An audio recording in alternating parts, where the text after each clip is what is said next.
لا شريك له ونشهد أن سيدنا ونبينا ومولانا محمدا عبده ورسوله أما بعد فأعوذ بالله من الشيطان الرجيم بسم الله الرحمن الرحيم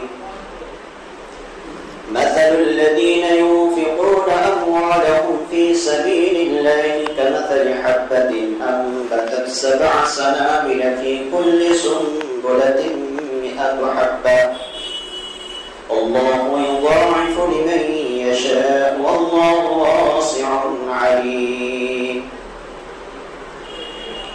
وقال النبي صلى الله عليه وسلم لا يؤمن أحدكم حتى أكون أحب إليه من والده وولده والناس أجمعين أو كما قال عليه السلام إن الله وملائكته يصلون على النبي يا أيها الذين آمنوا صلوا عليه وسلموا تسليما اللهم صل على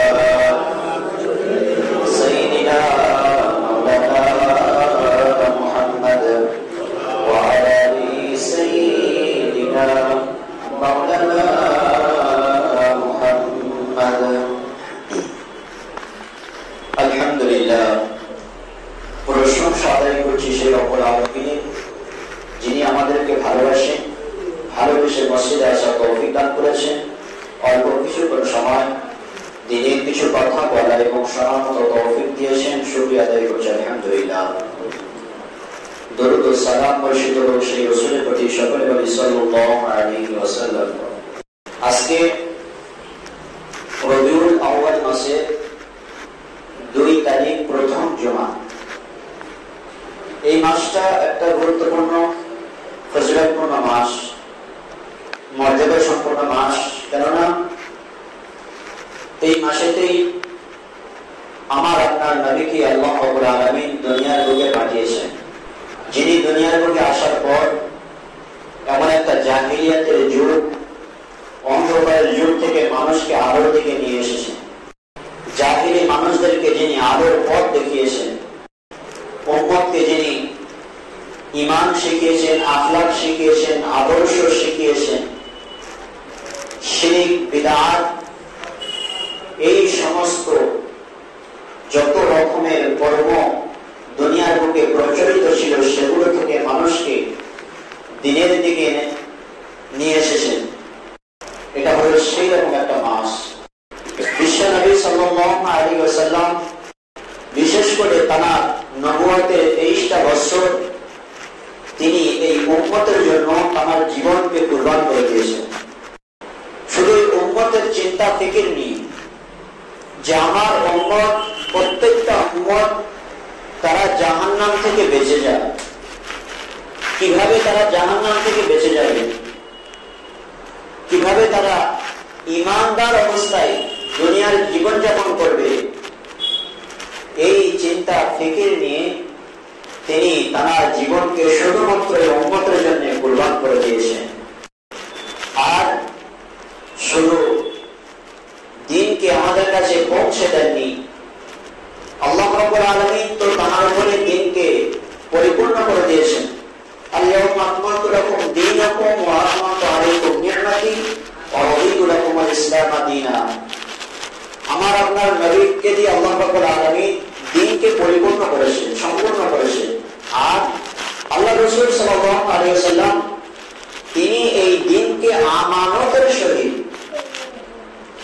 উম্মতের কাছে পৌঁছে দিয়েছেন তার সাথে সাথে কথা বলতেই হয় আল্লাহ রাসূলের সাথে সঙ্গে সাহাবা যারা ছিলেন তারাও আল্লাহ রাসূলের সেনাপতি সৈনিক হিসাবে তাদেরও ভূমিকা ছিল তারা অর্থ সম্পদ শ্রম এমনকি নিজের জীবন দিয়েও এই দ্বীনকে বাঁচানোর জন্য এই দ্বীনকে পরবর্তী উম্মতের কাছে যাতে পৌঁছে যায় পৌঁছে দেওয়ার জন্য আল্লাহ রসুলের এই আমানতটাকে আমাদের কাছে পৌঁছে দেওয়ার জন্য তারাও বহু কুরবানি করেছে, বহু কুরবানি দিয়েছে। যখন যেটা প্রয়োজন হয়েছে দিনের খাতিরে, দিনের জন্য তারা আগে এসেছে, দ্বিধাবোধ করেনি, ত্যাগ স্বীকার করেছে, কুরবানি করেছে। খাওয়া হয়নি, অনাহারে থেকেছে, একদিন, দুদিন, 3 দিন অনাহারে পার হয়ে গিয়েছে। এরপরে আল্লাহ রসুল ডাক দিয়েছে জিহাদের ময়দানে যেতে হবে, দিনের স্বার্থে, দিনের জন্য অর্থ সম্পদ দরকার। যার কাছে যা ছিল, যে যেমন ভাবে পেরেছে তেমন ভাবে আল্লাহ রসুলের দরবারে সাহায্য নিয়ে হাজির হয়েছে। শুধুমাত্র কিসের কারণে? দিনের খাতিরে, দিনের কারণে এবং আল্লাহ রসুলের মহাব্বত, ভালোবাসা। ওই জন্যই তো আল্লাহ রসুল সাল্লাল্লাহু আলাইহি ওয়াসাল্লাম হাদিসের মধ্যে বলেছে, একজন ইমানদার ব্যক্তি ততক্ষণ পর্যন্ত সে পরিপূর্ণ ইমানদার হতে পারবে না। কতক্ষণ পর্যন্ত?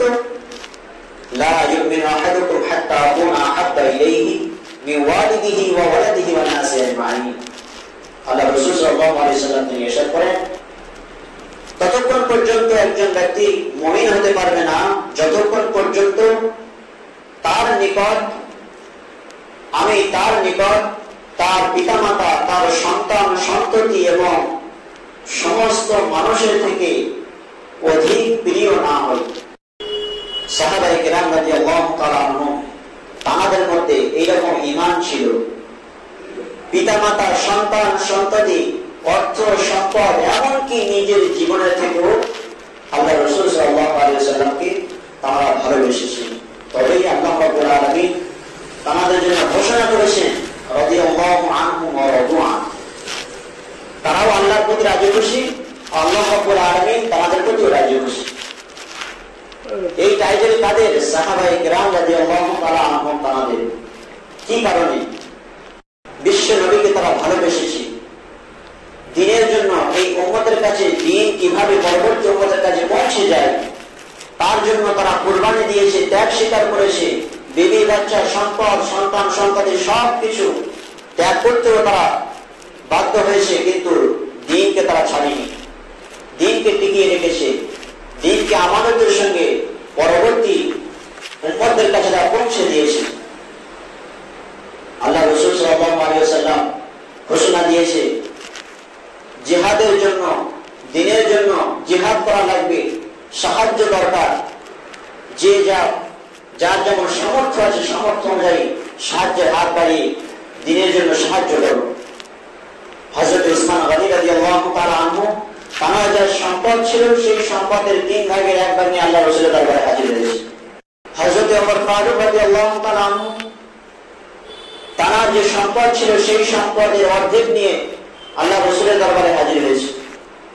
হযরত আবু বকর সিদ্দিক রাদিয়াল্লাহু তাআলা আনহু, তার ঘরে যতটুকু সম্পদ ছিল, যতটুকু অর্থ সম্পদ ছিল, ততটুকুই নিয়ে আল্লাহ রাসূলের দরবারে হাজির হয়েছে। আল্লাহ রাসূল সাল্লাল্লাহু আলাইহি ওয়াসাল্লাম সাহাবাদেরকে তিনি 3টে পছন্দনীয় জিনিসের ব্যাপারে সাহাবাদেরকে বলছিলেন যে আমি এই 3 জিনিসকে আমি পছন্দ করি। সিদ্দিক আকবর রাদিয়াল্লাহু তাআলা আনহু তিনি বললেন, ইয়া রাসূলুল্লাহ, ইয়া হাবিবাল্লাহ, আমিও 3 জিনিসকে পছন্দ করি। আল্লাহ রাসূল জিজ্ঞাসা করলেন, আবু বকর, তোমার কোন 3 জিনিস পছন্দনীয়, এমন কোন 3 জিনিসকে তুমি পছন্দ করো? হযরত আবু বকর সিদ্দিক রাদিয়াল্লাহু তাআলা আনহু তিনি বললেন, ইয়া রাসূলুল্লাহ, আপনার চেহারার দিকে আমি আবু বকর তাকিয়ে থাকি, এটাকে আমি পছন্দ করি। দ্বিতীয় নম্বরে হযরত আবু বকর সিদ্দিক রাদিয়াল্লাহু তাআলা আনহু তিনি বললেন, ইয়া রাসূলুল্লাহ, আপনি যে যে জায়গায়, যে যে স্থানে, যে সমস্ত জায়গাতে আপনি অর্থ সম্পদ ব্যয় করার কথা বলেন, আমি আবু বকর সেই সমস্ত জায়গাতে আমার অর্থ সম্পদগুলোকে ব্যয় করি, এটাকে আমি পছন্দ করি। তৃতীয় নম্বরে সিদ্দিক আকবর রাদিয়াল্লাহু তাআলা তিনি বললেন, ইয়া রাসূলুল্লাহ, আমার মেয়ে আয়েশা আপনার ঘরে থাক, এটাকে আমি পছন্দ করি। তাদের চয়েস, তাদের পছন্দ কেমন, আল্লাহ রাসূলের মুখ দেখে তারা এতটা শান্তি পেত, এতটা তৃপ্তি পেত, এটাই তাদের কাছে পছন্দনীয় জিনিস। তাদের অর্থ সম্পদ দিনের জন্য আল্লাহর রাস্তায় ব্যয় করতে যেখানে যেখানে নবী সাল্লাল্লাহু আলাইহি ওয়াসাল্লাম বলেন, সেই সমস্ত জায়গায় তারা তাদের অর্থ সম্পদগুলো ব্যয় করার জন্য আমরা এটাকে পছন্দ করেছি, এটাকেই পছন্দ করি যে আপনি যেখানে যেখানে বলেন অর্থ সম্পদগুলো সেই সমস্ত জায়গায় সেখানে সেখানে আমি খরচ করি, এটাকে আমি পছন্দ করি। এইরকম ছিল আমাদের কুরবানি।